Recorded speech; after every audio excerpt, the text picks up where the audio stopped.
பனையூர் பகுதியில் உயிரிழந்த olive Ridley கடல் ஆமைகள் கரை ஒதுங்குவதால் சுகாதார சீர்கேடு ஏற்படுவதாக சுற்றுலா பயணிகள் குற்றம் சாட்டியுள்ளனர். சென்னை ECR சாலை பகுதியில் ஆலிவ் ரெட்லி கடல் ஆமைகள் உயிரிழந்து கடற்கரை ஓரம் கரை ஒதுங்கியிருக்கின்றன.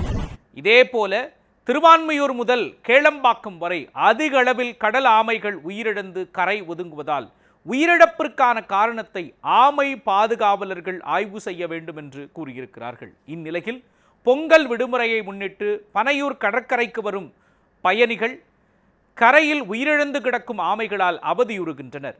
இதனை மாநகராட்சி ஊழியர்கள் அப்புறப்படுத்த வேண்டும் என்றும் கோரிக்கை விடுத்திருக்கிறார்கள். டாட்டாய்ஸ் நிறைய இங்க ஒதுங்கி இருக்கு. எதனால இந்த மாதிரி ஆச்சுன்றது தெரியல. இது எதனோட சைன்ன்றதும் தெரியல. மரைன் பயாலஜில இருந்து அவங்க இதை பார்த்து எதனோட சைனு, எதனால இந்த மாதிரி நிகழ்ந்துச்சுன்றது இமீடியட்டா பார்த்து அதுக்கு ப்ரிகாஷனரியா ஏதாவது ஆக்ஷன் எடுத்தா நல்லா இருக்கும்னு நினைக்கிறேன். நம்பர் ஆஃப் சீ டர்ட்டில்ஸ் இங்க நிறைய இறந்துருக்கு.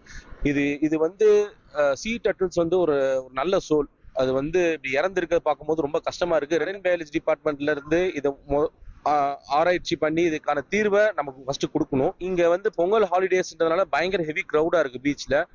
ஸோ அந்த ஃபவுல் ஸ்மெல் வருது. ஸோ மக்களுக்கு ஒரு அன்கம்ஃபர்டபுளா இருக்கு. பார்க்கும் அவங்க ஒரு சந்தோஷமா வீட்டுல இருந்து கிளம்பி இந்த ஒரு மாதிரி ஒரு விஷயத்த பார்க்கும்போது ரொம்ப கஷ்டமாவும் இருக்கு அவங்களுக்கு.